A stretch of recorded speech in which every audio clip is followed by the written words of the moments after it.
One piece of advice that made me rich was what I was talking about today when it said people is what makes you money, and not money doesn't make you more money. If you can come in and you have the opportunity to sell and make deep six figures selling that product, then do it. And then the next step further is developing other leaders, helping other people achieve that income. The thing that people don't understand now that you brought that up is the fat paychecks. We haven't been taught this. Like, you got to be a doctor, lawyer, engineer in order to make these fat paychecks. When you see that, you're like, automatically it's a scam. The reason why you can earn that fat, large commission check and it's thick is because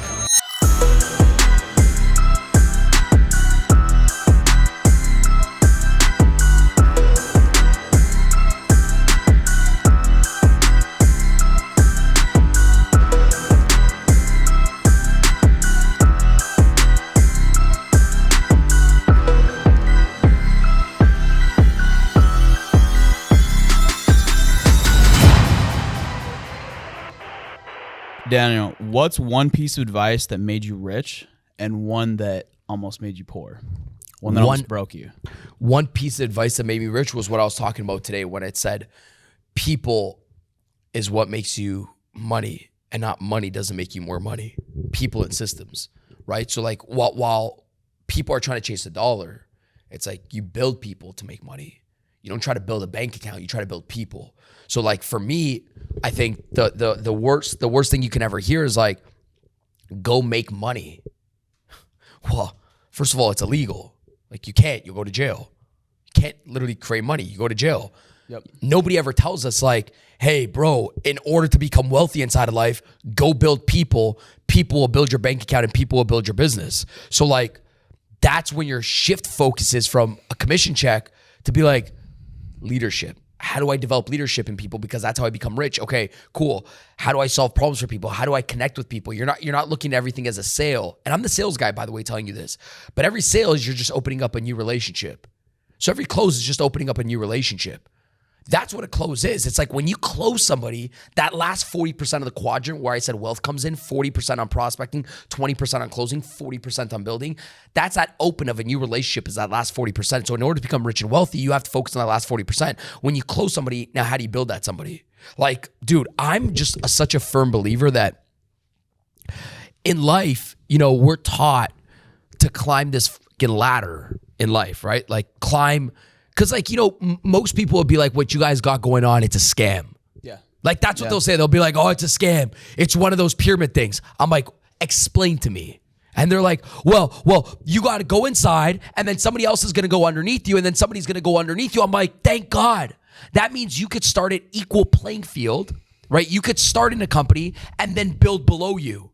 You can't go start in a regular company, in a regular corporation, and then build below you. The true scam is when they try to make you climb above. The real hidden secret is when you could start and build below. That's I think the biggest scam inside of life is when they try to make you climb the ladder. Yep. The real freedom is when you could start in the same position as everybody and then build the freaking ladder. Instead of climbing the ladder, you could build the freaking ladder and build below you. The scam is not the build. The scam is the climb. The scam is the climb. And what they try to do, the more you climb, the more they drug you. They drug you with the salary. So they don't let you climb fast. Number one, doesn't matter how how fast you are or how smart you are. They make you climb slow and they give you a little bit. They give you a little bit more. And they said, oh, if you want to climb faster, we could pay you time and a half. They could pay you overtime, time and a half. You're still capped. Yeah, but and think of that. People get excited off that shit. You're still a slave. I say, yeah, because you're still climbing for them. You're still climbing. Yep. That's the true scam, time and a half. I say, fuck, time and a half? That's like paying negative a half. I feel like that's the biggest scam in the world, time and a half. With that half that people have inside of life, that half time that you want to work for getting paid time and a half, that half should be focused on something where you can start and build underneath you in commissions. I'm just a firm believer that, commissions for the right person is freedom. Commissions equals discipline, right? And you earn your commissions by solving problems inside of life. You just don't get commissions out of anywhere, but commissions equal freedom. So when I mean you earn your commissions, every business earns a profit margin. You have to earn that profit from like, you know, what you bought the watches for what you're selling it. You bought them for 500 and you're selling them for 1,000. You earn that $500 profit margin by solving problems inside of the marketplace, finding gaps inside of the marketplace. You're earning that profit margin as a rep, as a sales rep. You're earning your commissions. Of course. You have to earn it. Like you have to earn that commission almost. You know, it just doesn't come out of nowhere. Well, I love that question. Is like, oh, it's an MLM. It's like, okay, well, if I open a gas station, I hire employees that are working for me, I'm making money off those employees. So technically everything's an MLM. Mm-hmm. And my first, same thing with you, but my first, 2-3 years in sales, I didn't hire a single person. Right. And I was able to go out there and make deep six figures just on my own hustle. Sure. So if the only way to make money is like, if you're reliant off of hiring people and recruiting people, then yeah, that's an MLM and you should get out. But like, dude, it's with this and other sales jobs and like what you were doing is, if you can come in and you have the opportunity to sell and make deep six figures selling that product, then do it. And then the next step further is developing other leaders, helping other people achieve that income. Yeah. The thing that people don't understand now that you brought that up is the fat paychecks. Yeah. And when people see fat paychecks that are abnormal, that's the moment their brain goes to like, wait, we haven't been taught this. Like you got to be a doctor, lawyer, engineer in order to make these fat paychecks. And people are flexing fat paychecks that are earning fat commissions. When you see that, you're like, automatically it's a scam. Understand how the fat paycheck is made inside of network marketing or multi-level marketing. Don't call it a pyramid just yet. Understand why you can earn a fat commission check. The reason why you can earn that fat, large commission check, and it's thick, is because it's called people marketing. So what happens, traditional company makes $100 million, they take $20 million and they go throw it in advertisements and it's going towards their marketing budget. In multi-level marketing and network marketing, they make $100 million and they say, guys, instead of going to spend this shit in New York Times Square, let's go take the 20, let me put it back inside of the compensation plan for the people that work the hardest, sell the most, hit the most bonuses, we'll put it, and the people that bring in the most people, we'll pay you guys our advertising dollars. So now you can make our sales dollars, our commission dollars, and you can make the advertising dollars. And that's how people get paid the most inside of network marketing. Oh, yeah. And we've tried that. Like we've ran Indeed ads, we've ran ZipRecruiter ads. Dude, because we don't work it. Like the last person I want to hire is a person looking for a job because they don't have the right mentality. Like the best and highest performance we've found is by word of mouth. Not only with our sales reps, but also our staff and employees is word of mouth and people that you already know within your market. And it's such a great... It's like you're banging out marketing and duplication at its highest form because like every company would love to master this. They talk shit about it, but everybody would love to be like, yo, I got John. John is so good. Well, you can't hire another John off an ad maybe, but John can find another John. Yep. Right? So like that's like the master in it. Yeah. Let me ask you this. Why do most people suck at sales even when they think they don't suck? They just never study, dude. Like the true try thing is that most people get into sales because they have good charisma, but they never study it. So like today I was showing people that yes, I have good energy, I have good charisma, but I study it. Like I can't screw up. I was telling people like if there's two things that you want to be good at sales is number one, learn what to say when somebody says no to your product. Number two, understand how people buy. Study those two things, not how to sell right away. Understand how people buy. Understand the brain of the buyer. When you understand the brain of the buyer, sales is easy. But yeah, it just comes from studying it, just like taking it serious as any other profession that you would get into. Study it like any other profession that you would get into it. Study it like you were going to Harvard or something like that. Yeah. You know? Because they can pay more. Yeah. Do you believe obsession? Do you believe that's something like obsession, passion, work ethic? Do you think that's something you're born with or something you develop over time? And if it's something you develop, how can someone develop that? I think, your passion stems into... you getting wins inside of life. Like I was never passionate about sales. I love playing soccer. I love DJing. Like none of us were passionate about sales, bro. And then you're like, oh shit, I like this. Like can turn into a passion. When most people try to chase their passion inside of life, they end up failing because they might not have what it takes to become an A player. Yes. I can't be a basketball player. Fuck. Like I can't be a basketball player. But if you chase your curiosities, you'll win inside of life. Yes. Curiosities, what you're curious in, because curiosity propels you towards the future. And the reason why I think sales is cool is because, shit, man, you could become a professional. Like you could decide to become a freaking professional in sales at 37. That's insane to me, bro. Like You can't decide to become a professional at 37 inside of sports. But inside of sales, you could screw up for the next 20 years of your life and be like, I'm going to decide to go professional at 37 years old. And literally in your company, if you are the 45th top inside of your company, you're making bank in your company. If I'm 45th, not even in your industry, in your company, I'm making good money. If I'm 45th. If I'm 45th on the team in soccer in my city, I'm making shit. Yep. If I'm 45th in Miami, dude, I ain't even making Miami FC. What is their squad, 25, 30 people? I'm not even making the starting lineup. I'm getting paid max $10,000 to $15,000 a year. So you're telling me the 45th best inside of your organization is making more money than the 45th best athlete inside of the city? Come on, bro. That's motivating within itself. That's like just the opportunity within itself inside of sales, network marketing, MLM. That should motivate people. Like, you can't do that inside of sports. You know what I mean? You can't decide to go pro overnight inside of sports, but you could decide to go pro inside of your guys' business overnight if you want. Yep. Yeah.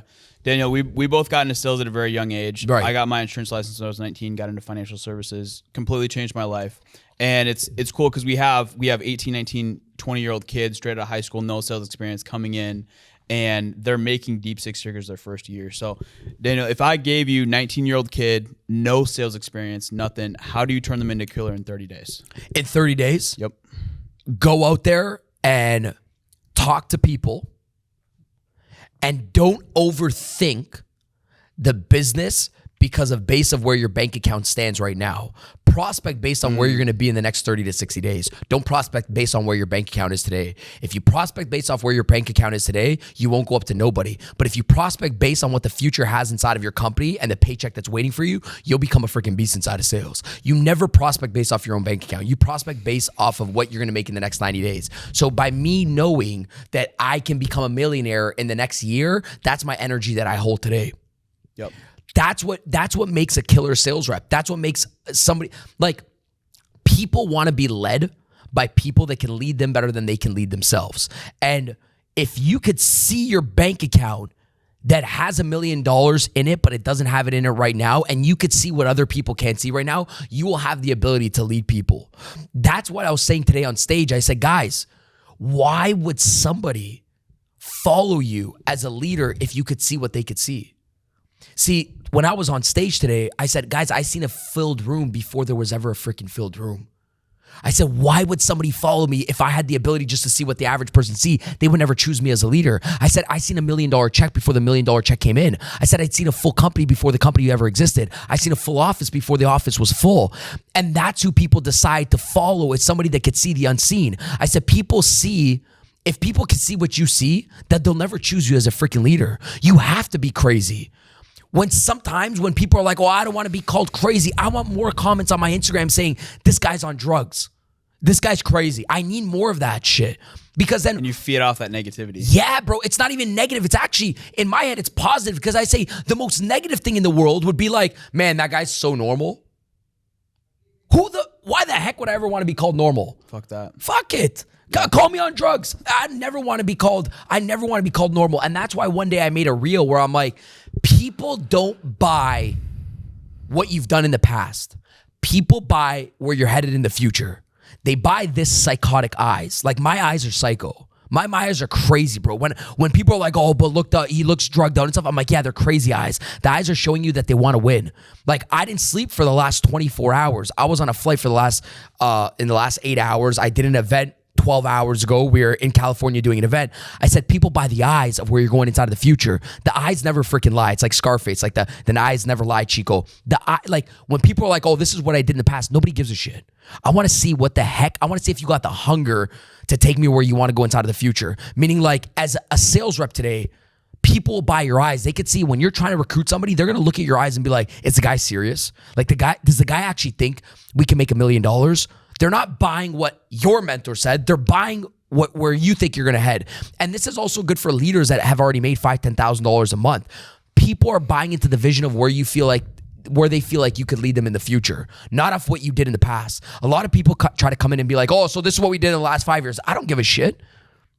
Yep. Show me where you're going tomorrow. That's it. Because the Bible talks about where there's no vision, the people perish, and everybody's talking like, oh, manifest this, and woo, and we'll just wish it. But like, dude, you have to have vision where you're going, but you back that vision by the work action, the work ethic, and the discipline and the action to get to where you need to be. Correct. Like, yeah, everybody could talk it, but I'm like, does the hunger show it?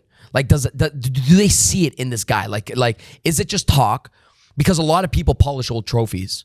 A lot of people, bro. And you will start to notice this as you build a career. Yep. A lot of people will always be like, so this is what we did and this is what we did. Yeah, we did this, bro, but this is where we're headed. I like this guy. Yeah, we did this. Don't even worry about that. That's nothing. That was baby work. This is where we're headed. This is how we're going to get there. And this is what we're doing today. I want to see what the guy's doing today. I don't give a shit about what you did in the past. Like, who cares about your old trophy? Oh, I made $50 million in the past. Don't care. Of course. That's why I keep that burning desire. That's why I keep that hunger. That's why the eyes get crazier every single year. Everybody in my life said, you're going to burn out. I said, no. You think I'm going to burn out because your vision's burned out. That's why you think I'm going to burn out. Your vision burnt out. But I said, if my vision ups every year, the eyes get crazier every single year, I never burn out. Shit's burnt out for you because you got bored in life. You get complacent. Yeah. I mean, Daniel, you travel all over. You train a lot of high-level salespeople. What are the most common characteristics you see in high performers, high-level salespeople, leaders, individuals, and what do you see? Then what separates them from people that are average? Top performers versus average people inside a business. Yep. The number one thing is that top performers stay aligned with what they do inside of life to keep their energy high. Meaning, a top performer, a top closer is closed on their business and their life. It's very hard to close somebody if you're not closed yourself. So like most people don't close themselves on their own life. They say they're going to wake up. They don't go to the gym. They said they're going to go to the gym last night, but they don't go to the gym. So now they know they're not closed. They're not committed. Now they know they're not committed. They operate their life out of unalignment because they know they said they wanted to be somebody, but they're not that somebody. So they can't even close themselves. Great people that are great closers close themselves on everything. They're closed on every single action that they do. You want to become a closer, close yourself. Most people that are great closers close themselves 24/7 on every action. Like they are so closed. I know this might sound cliche, but like the people that suck at closing can't close themselves. They can't even close themselves in the smallest actions, yet alone their business. Some of them are not even closed on their business. Like they still go to bed as maybe an indecisive individual about their business. I say, if you're indecisive behind the scenes, how the heck are you going to get somebody to commit you in front of the scenes?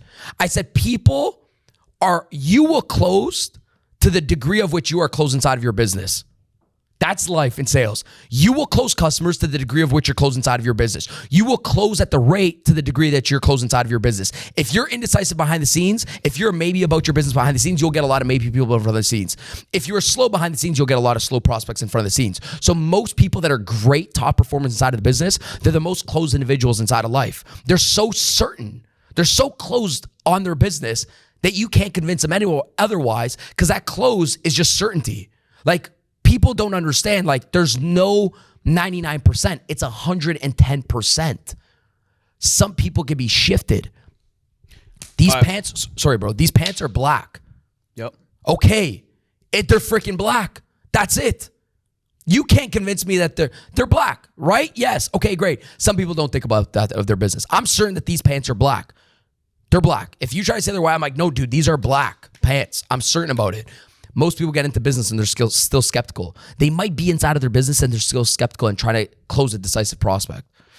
What would you say to that person that's brand new, that doesn't have the results yet, he wants to be a top producer, but doesn't have the proof to back it? Like, the pants are black. Those are black pants, right. But he wants to be a top producer. You leverage the results of somebody else. Himself? You can't, that's why I said you can't sell based off your own bank account. You have to give yourself permission that the results of people that have already done it is good enough for you to go out there and sell.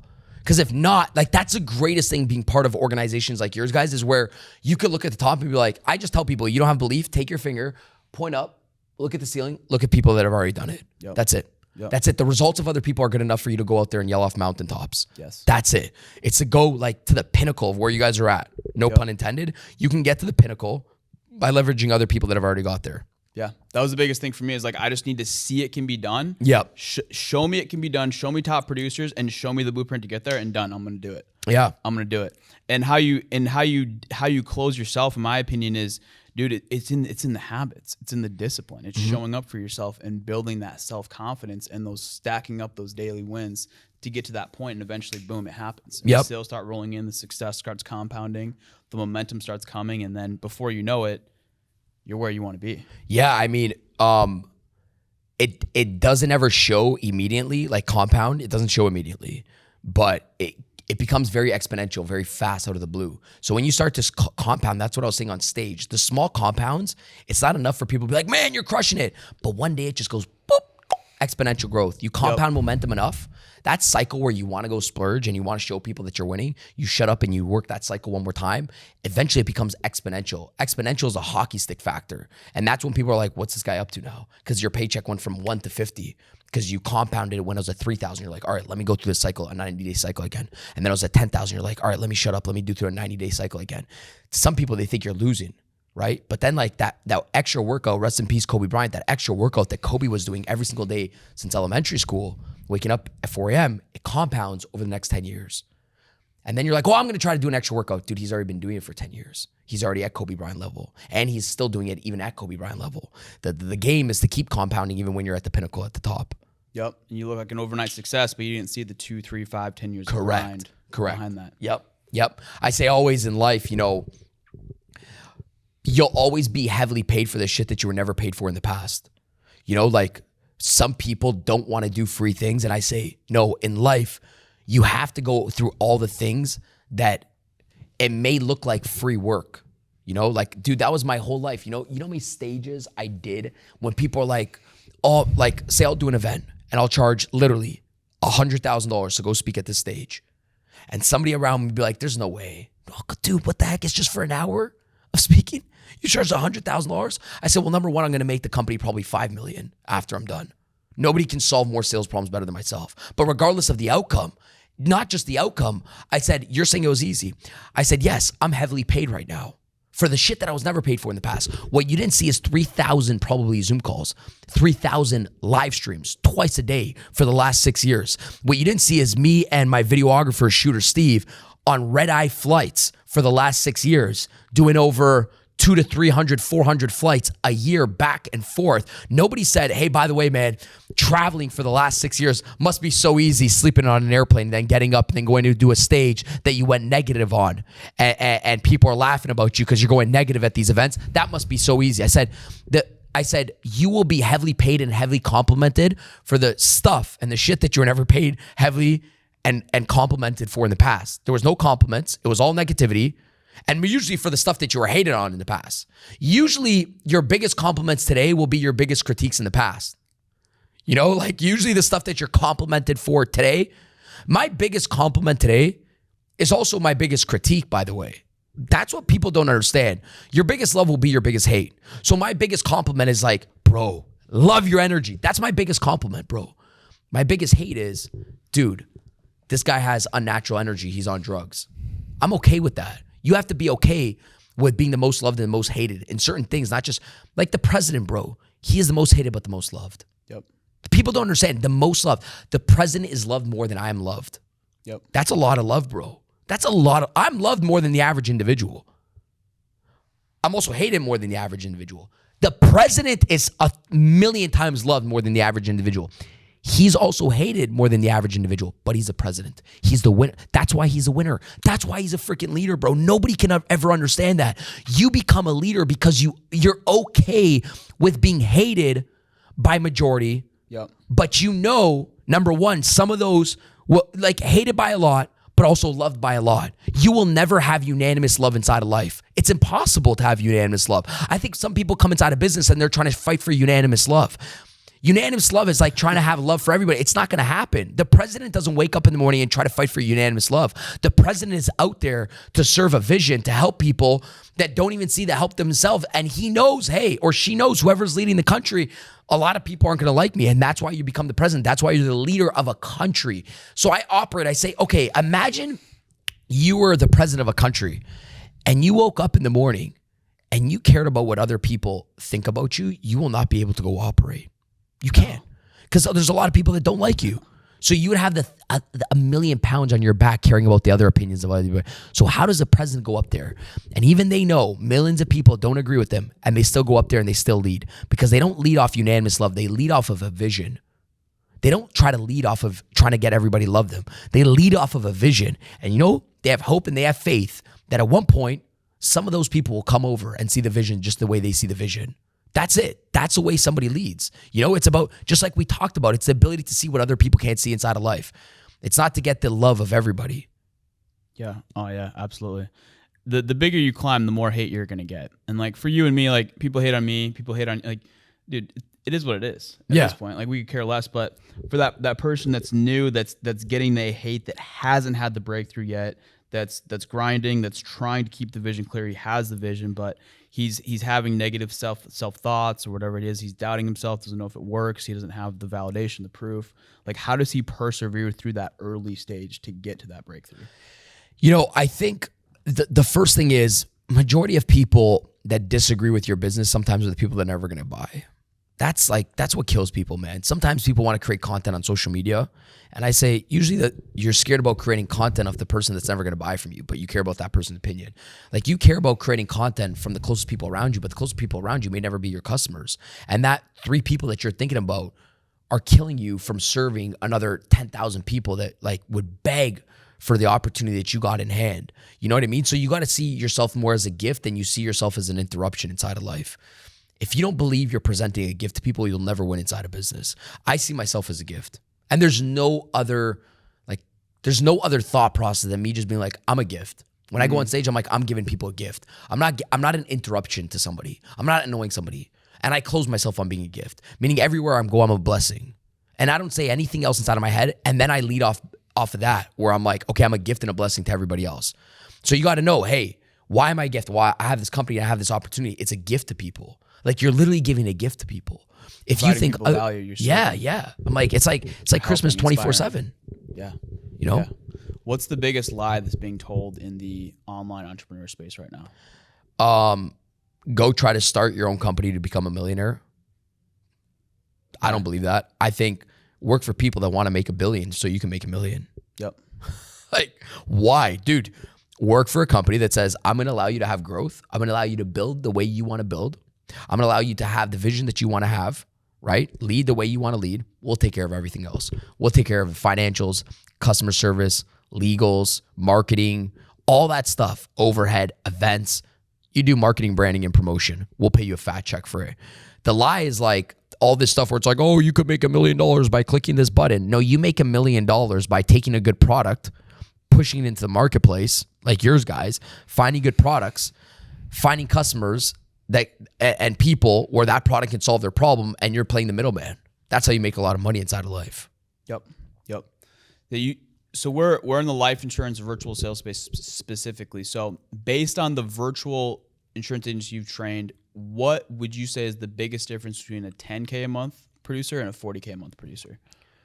Oh, that the person that makes 10K a month, they've capped if they think that's it. The person that making 40K a month, that person, and the difference is actually, it's just in growth of where they want to go. Like, the person that's making 40K a month, obviously they've hit a level where they said, okay, wait, my 10K was a signal that it actually works.